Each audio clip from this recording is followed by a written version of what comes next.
우리 하나님 말씀을 함께 보죠. 사무엘하 20장 1절 2절 말씀입니다. 1절 2절 말씀 우리 다 같이 한 목소리로 함께 봉독합니다.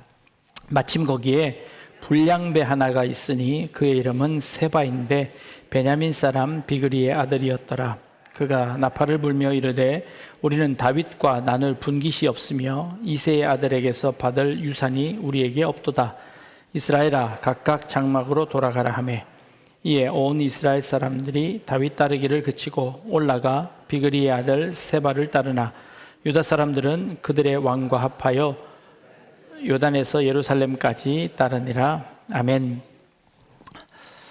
여러분 한번 솔직히 가슴에 손을 얹고 생각해 보십시오. 여러분 하루에 거짓말을 몇 번 정도 하시는 것 같습니까? 아이 목사님 저는 거짓말 안 합니다. 한 번입니다. 학자들이 조사해 봤더니요, 보통 아주 평균적으로 하루에 3번 이상은 거짓말을 하게 된답니다. 물론 악의적인 거짓말도 있지만 선의의 거짓말들이 이제 보통은 이제 많습니다. 식사하셨습니까? 그러면 네, 밥을 안 먹었어도 네, 식사했습니다라고 이야기하는 것은 상대방을 배려해서 불편하게 하지 않기 위해서 그렇게 하는 그것도 선의의 거짓말일 수 있습니다. 그런데 여러분들 한 가지 거짓말을 하면 그 거짓말을 덮기 위해서 보통은 3가지의 거짓말을 해야 한 가지의 거짓말이 정당화된답니다. 그래서 이제 한 가지 거짓말을 이제 다 덮으려고 3가지 거짓말을 하면 그 3가지 거짓말을 덮으려면 9가지의 거짓말이 해야 되고 9가지의 거짓말을 덮으려면 27번의 거짓말을 해야 덮습니다. 결국 그 한 가지의 거짓말이 크게 부풀려지고 나중에는 터지게 된다는 겁니다. 거짓말뿐 아니라 우리의 행동도 마찬가지입니다. 악한 행동이 그 악을 감추기 위해, 그 악을 덮기 위해 더 큰 악이 동원되어져야 하고 결국에는 걷잡을 수 없게 폭발하고 만다는 겁니다. 우리는 다윗의 사역들을 지금 추적해 오고 있습니다. 지난주 다윗의 그 일로 말미암아 유다 지파와 이스라엘 지파 간에 다툼이 생겼습니다. 그 다툼에 다윗은 아무 말도 못하고 그저 자기 때문에 생겨진 일이지만 그것을 덮으려고 아무 말도 하지 않았더니 결국 그것이 큰 싸움이 되어버렸습니다. 그 싸움 가운데 결론은 유다의 목소리가 더 강경하더라, 유다의 목소리가 더 크더라 라는 것으로 그 성경은 그 결론을 짓고 있습니다. 자, 그 결과 오늘 20장부터 나오는 본문 가운데 그 분열이, 그 싸움이 또 다른 싸움으로 번져가는 것을 봅니다. 마침 거기에 이스라엘과 유다가 분열해 있는 그 틈에 마침 거기에 누가 등장하냐 하면 불량배 한 사람이 등장합니다. 불량배 하나가 있으니 그의 이름은 세바인데 베냐민 지파입니다. 그가 일어나 이스라엘 지파의 마음을 홀딱 뺏어가 우리는 다윗에게 분깃이 없다, 우리는 다윗과 볼 일이 없다, 다윗에게 우리 얻어먹은 것이 없다, 그러니 우리끼리 똘똘 한번 뭉쳐 봅시다.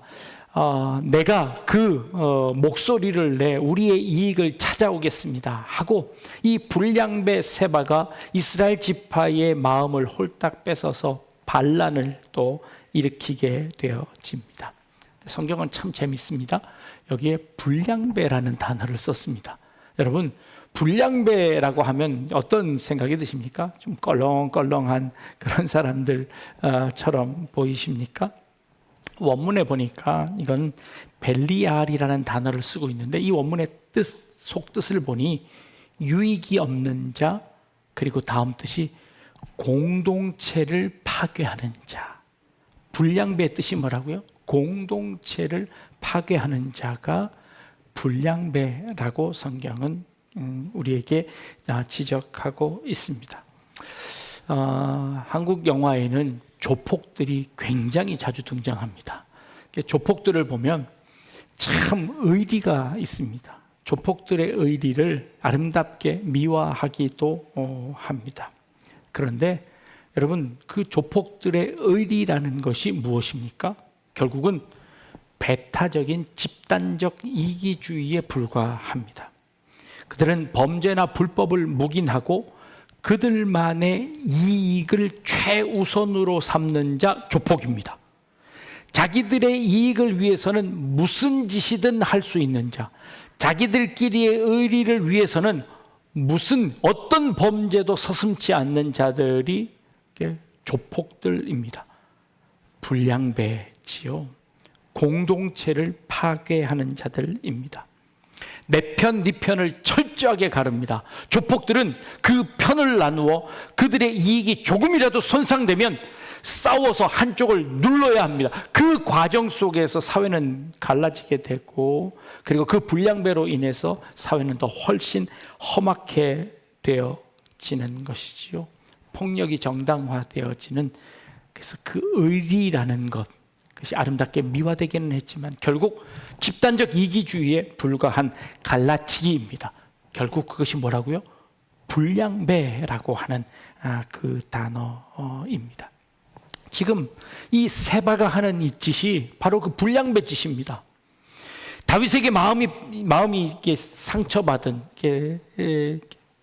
불편해진 사람들을 갈라치기 해서, 야, 내가 너희들의 이익을 대변해 줄게 하고 그들을 모아다가 갈라치기 해서 분열을 일으킵니다. 그래서 이스라엘이 갈라지게 만듭니다. 그 불량배라고 하는 겁니다. 지금 세바가 그 불량배가 등장했다고 성경은 기록합니다. 다윗은 이 반란을 진압하기 위해서 군대 장관을 한 사람 세웁니다.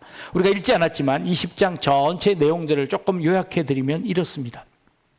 다윗이 아마사라고 하는 군대 장관 한 사람을 지명해, 너는 지금 즉시 가서 다 흩어져 있는 이스라엘 지파 대신 유다 지파 중에서 군사들을 모집해라. 그리고 그 모집한 그 군사들을 데리고 가 그 세바의 반란을 진압해서 이스라엘을 하나로 만들어야 되겠다. 그러니 너는 얼른 가서 군사들을 모집해라 하고 아마사라고 하는 군대 장관을 임명하고 그에게 임무를 맡겼습니다. 그런데 이 아마사라고 하는 사람이 누구일까요? 성경은 이 아마사라는 사람에 대해서 몇 가지 우리에게 정보를 주고 있습니다. 근데 참 재밌는 것은 이 아마사가 바로 전에 압살롬이 반란을 일으켰을 때 그 압살롬을 도와주었던 군대 장관이 아마사였습니다. 여러분, 이거 어떻게 생각합니까? 지금 조금 전에 압살롬의 반란이 진압되었습니다. 그런데 또 다른 반란이 생기자 지금 이 다윗이 그 압살롬과 함께 했던 그 아마사라는 그 군대 장관을 지켜서 또 다른 반란을 진압하려고 그에게 임무를 맡기고 있는 겁니다. 어떻게 이럴 수 있을까요? 자, 어떤 성경학자들은 이렇게 해석합니다. 다윗의 포부를 봐라. 다윗은 적군의 장군일지라도 그가 돌이키면 그를 데려다가 자기 사람으로 키워내고 그에게 모든 권한을 줄 수 있는 그만큼 포부가 있는 사람이다 라고 이야기하고 있습니다. 그것도 일련 맞을 것 같습니다. 그런 면이 없지 않아 있습니다. 그런데 재미있는 것 하나 말씀드릴까요? 이 아마사라는 사람은 어떤 사람인고 하니, 이 압살롬의 군대를 진압했던 군대 장관, 다윗과 가장 친밀했던 군대 장관은 요압이었습니다. 근데 이 요압과 이종 사촌 간의 관계였습니다. 성경은 이 정보를 우리에게 가르쳐주고 있습니다.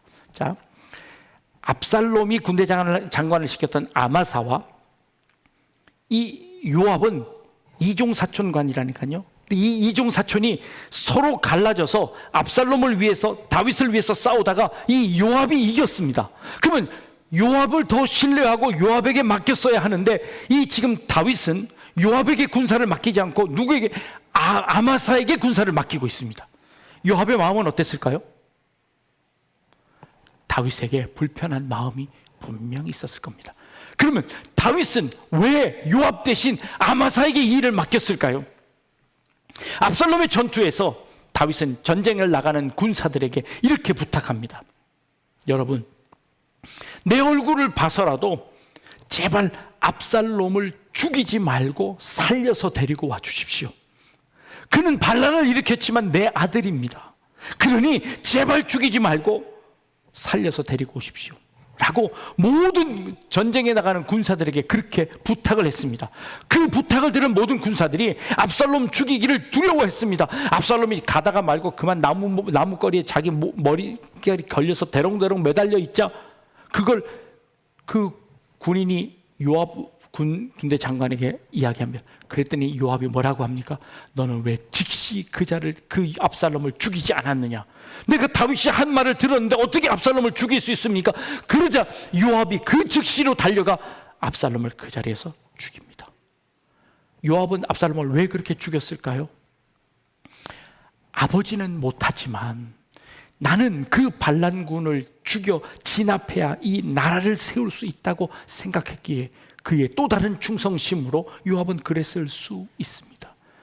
그러나 전쟁이 끝나고 나서 다윗은 그런 요압이 불편했습니다. 그리고 그 전쟁에 승리한 요압의 인기는 점점점 커져가고 있었습니다. 그래서 그 요압을 견제할 필요가 있었던 것 같습니다. 그래서 애써 다윗은 요압을 외면하기 시작했습니다. 요압에게 요압의 힘을 빼기 시작했습니다. 그래서 요압을 배제하고 마치 포부가 넓은 것처럼 압살롬을 지지했던 그 아마사에게 그 권한을 주며 그 아마사를 자기의 편으로 영입시키고 말았습니다. 그런데 문제는 여기 있습니다. 이 아마사가 나가서 일을 잘하면 되는데 3일 동안 시간을 줬는데 그 3일 동안에 이 아마사가 아무런 일도 못하고 성과가 나타나지 않는 겁니다.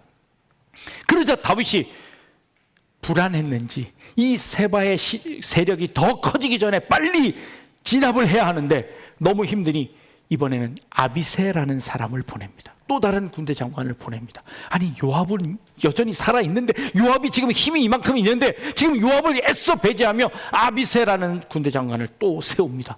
근데 이 아비새는 또 누군가 하니 요압의 동생이었습니다.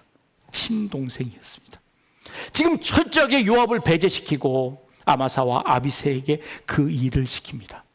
근데 다윗이 이 아비새에게 일을 딱 시키는 그 순간에 이 요압이 그 모든 힘을, 정치적인 힘을 발휘해 그들을 잠재우고 모든 군사를 데리고 이 요압이 앞장서서 나가기 시작합니다.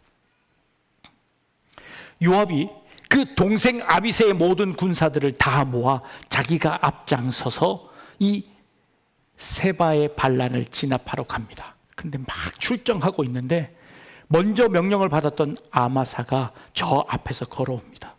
그러자 이 요압이 아주 반갑게 인사하며 아마사에게 입맞추는 척합니다. 그러면서 한쪽 편에 있던 칼을 뽑아 그 아마사의 심장에 찌릅니다. 그래서 아마사는 그 자리에서 죽습니다. 요압은 자기가 죽였던 그 아마사를 시신도 수습하지 않고 길거리 가운데 버려두고 세바의 반란을 진압하러 갑니다. 성경은 그의 시체가 길 가운데 있어 지나가는 다른 사람들이, 다른 군대들이 요압에게 오지 못하더라라고 성경은 기록합니다. 그러자 이 요압의 그 부하 중에 한 사람이 그 시체 위에 옷을 덮고 그의 시체를 끌어다가 길가 바깥쪽으로 옮겨 놓았다라고 성경은 기록합니다. 자, 요압의 마음이 얼마나 섭섭했으면, 그가 얼마나 그 다윗에게 섭섭했으면 그 다윗이 시켰던 그 아마사를, 그것도 자신의 이종 사촌이었던 그 친척을 길에서 몰래 죽였을 뿐만 아니라 그 시체를 그렇게 방치하게 내버려 뒀을까요? 요압의 짓입니다. 자, 지금 이 아마사, 아비새, 요압은 지금 누구를 처리하러 갑니까? 불량배인 세바를 처단하러 갑니다. 근데 그 불량배를 처단하러 가고 있는 그들의 하는 짓이 더 불량배스럽습니다.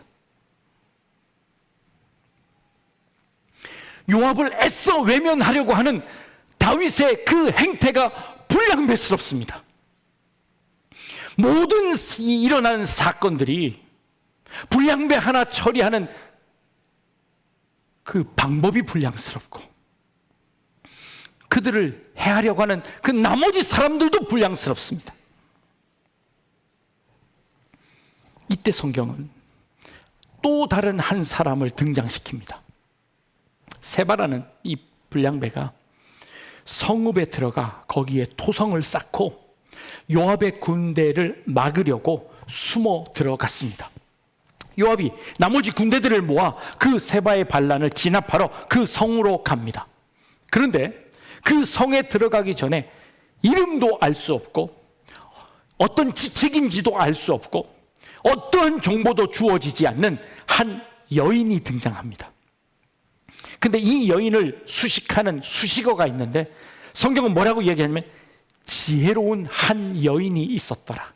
그 성읍에, 세바가 도망가 숨은 그 성읍에 지혜로운 한 여인이 있더랍니다. 요압이 군대를 끌고 가는데 그 지혜로운 여인이 그 성읍에 나와 요압에게 이렇게 이야기합니다. 협상을 합니다.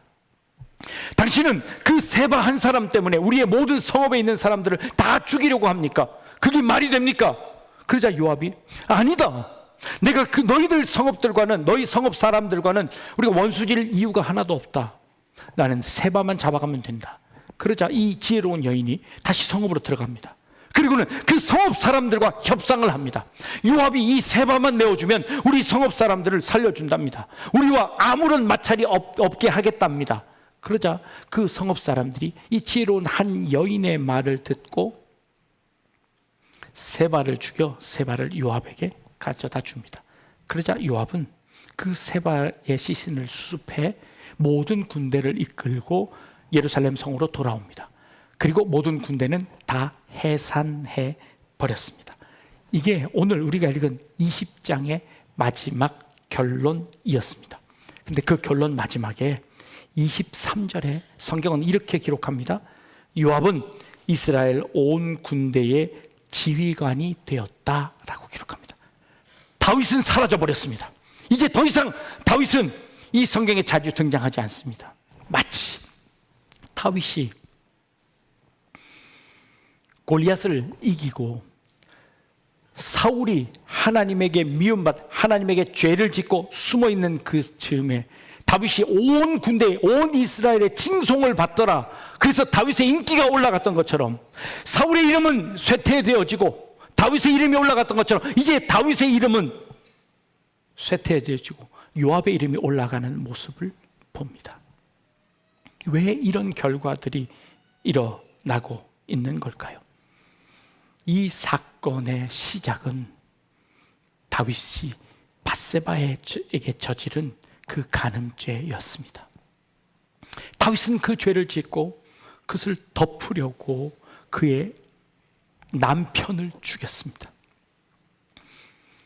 그의 남편을 죽이면 다 해결될 줄 알았는데 하나님께서 그 사실을 아셨습니다. 그리고 그것을 드러내십니다. 어떻게 드러내셨을까요?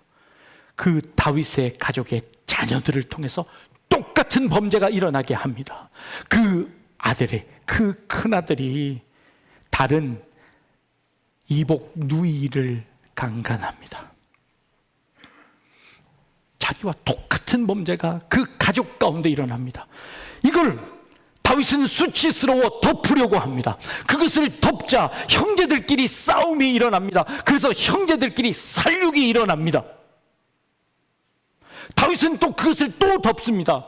그랬더니 이번에 그 아들이 아버지를 향하여 반란을 일으켜 아버지에게 반기를 듭니다. 압살롬의 반란이었습니다. 그걸 덮자, 그걸 반란을 진압하자 이번에는 세바가 반란을 일으킵니다. 불량배가 반란을 일으킵니다.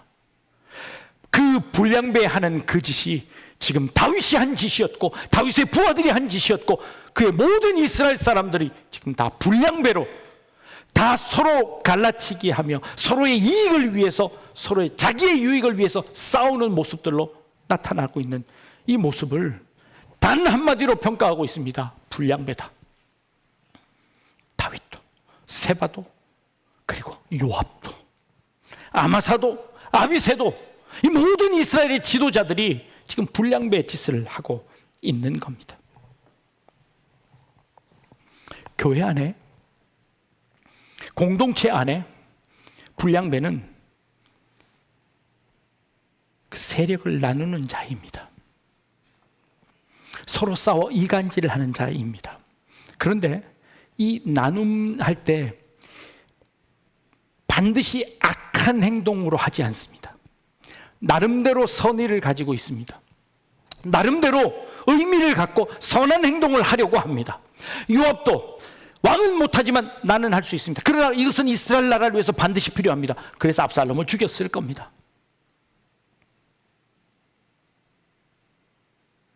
여러분, 갑자기 여러분들한테 잘해주는 사람들이 있으면 한번 보십시오. 뒤에서 여러분 욕할 수도 있어요. 모든 선의를 그렇게 곡해하지는 말아야 할 겁니다. 그런데 우리의 선의 가운데 우리는 내 자신은 압니다. 나의 이 선한 행동이 어쩌면 진정 선한 행동이 아니라 다른 사람들로부터 내 세력을 얻기 위한 선한 행동일 수 있습니다. 왜요? 우리는 선의로도 거짓말을 합니다. 우리는 악한 행동을 이렇게 나도 모르게 나의 방어 기제를 통해서라도 나를 감추려고 합니다. 내 죄악은 덮으려고 합니다. 그리고 다른 사람들로부터 내 죄악을 감추려고 하는 그런 나도 모르는 본능들이 우리 모든 인간들 가운데 있습니다. 그걸 통해 우리의 공동체가 점점점 갈라지는 것을 봅니다. 공동체가 그렇게 갈라지면 결국 그걸 덮기 위한 또 다른 죄악, 그걸 덮기 위한 또 다른 거짓말, 그걸 덮기 위한 더 큰 악행들이 드러납니다. 요압은 그 아마사를 그렇게 잔인하게 죽였을 뿐만 아니라 그 원한을 갚는 그 모습을 통해서 아니 선을 행했지만 그 선을 행하는 그 과정들이 더 불량배스러운 일들로 변해버리고 있는 모습을 봅니다. 우리가 하나님을 향한 믿음을 가지고 있지만 그 믿음이 때로는 우리 공동체 가운데 이렇게 불량스럽게 나타날 때도 있다는 것을 우리 스스로 자각해야 합니다. 예수님이 제자들을 모읍니다. 하나님의 나라를 세워 나가려고 합니다. 그러자 그 안에 끼리끼리 문화가 생겼습니다. 제자들끼리 싸웁니다. 누가 더 높은 자리를 얻으려고. 그들은 이렇게 이야기했을 겁니다. 불량스러운 유대인들, 지도자들, 타락해버린 대제사장들, 그들과 맞서 싸우고 있는 자신들의 모습 속에 자신들은 그것이 정의라고 이야기했을 겁니다. 그것이 선이라고 이야기했을 겁니다. 그러나 그 속에 죄악이 들어왔습니다. 그 속에 나도 모르게 나의 정의가, 나의 옳음이 우리의 공동체, 하나님의 나라를 갈라치게 하는, 하나님의 나라를 분열시키는 그런 죄악들이 우리 속에 들어와 버렸습니다. 그래서 그 안에서 다툼이 일어나 버렸습니다. 주님이 그걸 아셨습니다. 주님이 선택하신 방법은 뭘까요?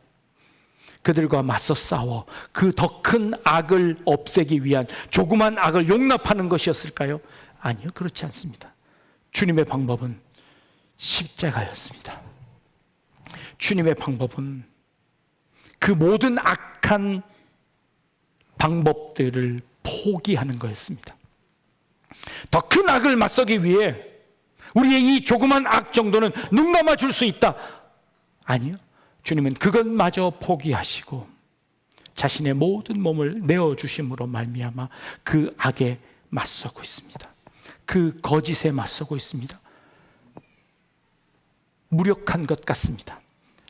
아무것도 못할 줄 알았습니다. 그러나 그 십자가가 결국은 그 진리가, 그 사랑이 그 모든 악한 것들을 무너뜨리고 정복하는 모습을 우리는 십자가를 통하여 확인했습니다. 우리에게 불량배로 살 것인지, 아니면 우리에게 주어진 십자가를 지고 다 포기하고 살 것인지 우리에게 묻고 있습니다. 쉽지 않습니다. 용기가 필요합니다. 내 죄악을 드러내는 용기, 이거 아무나 할 수 있는 것 아닌 줄 압니다. 그러나 우리가 하나님 앞에서는 정직해야 합니다. 우리가 하나님 앞에서는 우리의 모든 것 드러낼 수 있지 않습니까? 우리의 죄악을 덮기에 급급하고 또 우리의 악을 덮기에 급급한 것이 아니라 하나님 앞에 내어놓고, 그리고 우리에게 주어진 그 십자가를 지고 선으로 악을 이길 수 있는 우리 성도님들 될 수 있기를 바랍니다. 믿음의 용기를 가지고 믿음의 선한 싸움을 싸워 승리할 수 있는 저와 여러분들 되실 수 있기를 주님의 이름으로 축복합니다. 기도하겠습니다.